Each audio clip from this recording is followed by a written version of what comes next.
So tonight I am not uploading a chapter of Assassin's Choice.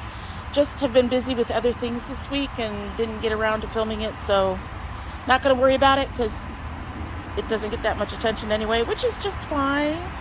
But instead of putting that up, I thought I'd go ahead and do a catch-up on the garden.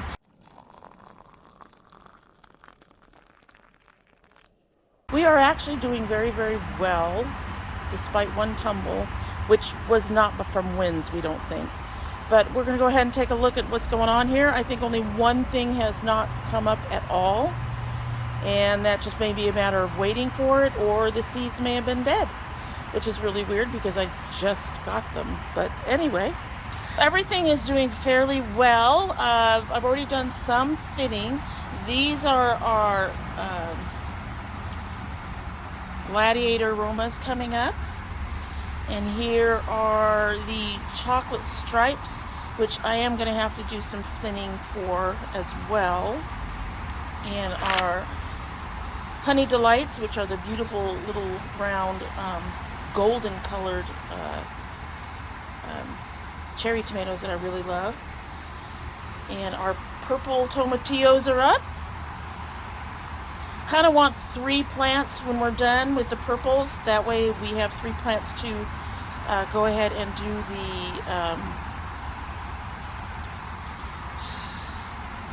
the cross-pollination with.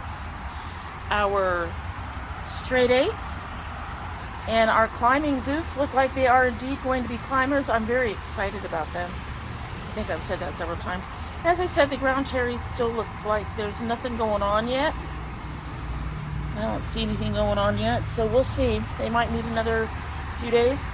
All of my black cherries are on one side, and I will need to thin those out a little bit, but I want to wait and see what gets taller, because I'm definitely... Well, we have one coming up over here. I don't know if you can see this little guy. He's a real little guy. Very tiny little guy. Right there. Next to my fingertip. So maybe we won't. We'll see. Let that come up and see if it's going to be okay, and if it is, then I'll go ahead and thin those out. I also need to start thinning out the Cherokee purples, and we finally have an indigo coming up. That's nice. Looked like we weren't going to have any of those guys come up either. So, and then our corn did indeed survive being dumped. We do not know what dumped it, or how, or why, whether it was an animal or a human being, whether it was a kid or, you know, a squirrel or a deer. But we do have some corn coming up, and yeah, hopefully this year we'll actually get some actual corn. At any rate, so we are doing really, really well. We don't need to water today. The soil feels pretty good. I am going to go ahead and go through and do a little bit of thinning, and then we'll go back up. I'll go back up, and we can go ahead and check out the peppers, which are outside on the porch. So they look terrible right now. They look all wilty from the sun and stuff. The ones that are usually inside are not used to that gargantuan sun on them all the time like this. Meanwhile, the ones under the table are looking really good, and you'll get to see those in just a few. Like I said, I'm going to go ahead and do my thinning, and then we'll get on that and add that to the video here. So be right back. So as I noted, they are looking kind of, the ones from inside are looking kind of wilted, but that has to do with being out in the sun and not really being used to being out in the sun. As you can see, we are otherwise doing fairly well. Our big daddies are growing really good. The fish peppers, the black panthers, and the ricos just finished getting got planted last week, so we're still waiting for them to come up, assuming they will. And there's our shishitos, our casabellas, and our pepperoncinos. And here's some of the regular marconis. They're not looking nearly as good as the big daddies, even when they aren't kind of wilted from the sun. So I think in the future we might end up just going with big daddies, because those look really nice. Those look good. There is our Scotch bonnets, paprikas. We've got Hatches Up, Anaheims, Cubanelles, Poblanos. There's our ají limons. The chocolate hobs never did come up, so I don't know if we're going to put something else in here or if I'm just going to use this dirt to go ahead and start transferring some of these other plants to people who want them from my husband's job. Quite likely that. All right, need to move things around a bit. So under the table, I don't need to stay under the table. We are still waiting on the purple hobs, the new manzanos. Those were planted recently, but these are our extra red dragon claws. I believe these are Kristens. Yes, those are the Kristens we have.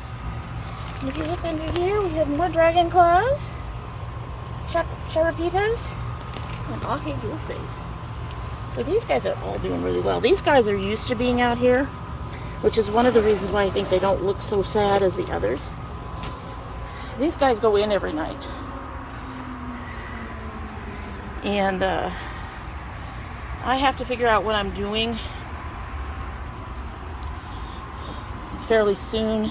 So the plan is to, this week, pick up some very quick early planting soil that's cheap. And we're going to start transferring some of the taller plants out, for most of them, not all of them, into containers so my husband can take them into his job.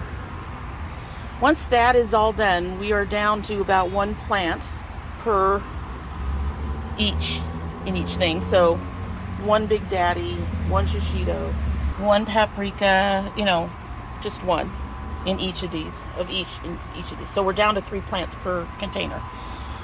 Once that is all done, assuming everything is looking good and behaving and survives the tearing up of their neighbors and everything, they're going to go downstairs behind our tomato plants. And so thing is I've got, these do not have any drainage holes in it, and I didn't think about putting drainage holes in them because they tend to stay in the house for a much longer period of time, and they don't also have anything to go underneath them. So if I put in drainage holes, wherever I put them would also eventually get wet from the water coming down. So these do not have drainage holes as of yet, and I'm going to have to think about going ahead and putting in drainage holes because we are going to be getting rain, it looks like, almost every night this summer, and I have to be careful with how much water these guys take in. So that's something that's on my mind right now. I mean, I could probably have someone hold them up while I went ahead and put in drainage holes. I'm just a little concerned. But they are supposed to eventually go downstairs when they are strong and tall and sturdy enough, where they all get to do this, because these guys will probably go downstairs too. And then we'll see what happens and how well they grow. If they don't do well down there, we can always bring them back up. But that is the plan for the peppers, to eventually put them behind all of our tomatoes and stuff. So, all right, so that is the garden update for now. And like I said, there will be no story chapter tonight. I didn't film it, and I'm just going to take it easy today because it's been a week. And so this is your video for Sunday. I love you all. Talk to you later. Bye. So see, told you guys, they perk up beautifully once they get back in the house. Those guys seem to be taking a little bit of their time. We just put them back in. They just got watered, so some of them are kind of falling over. But they'll perk up. They'll perk up. Just need these guys to come in. Just need these guys to come in. And these fish peppers. We need the fish peppers to come in. So we're just waiting on all of that. Let's pick up, perk up. Yeah, they get falled over from the rain, from the water all the time. But But eventually these stems will become nice and sturdy and they'll be fine. They'll be fine. Bit concerned about my paprikas. They look a little worse for wear there. But again, hopefully everything will just do what it's supposed to do. All right, there we go. All these peppers. Pretty soon you guys will have one where we only have one pepper in each set, with a few exceptions because we gotta wait for them to get big enough to send out to people. Happy peppers. All right, talk to you all later. Bye.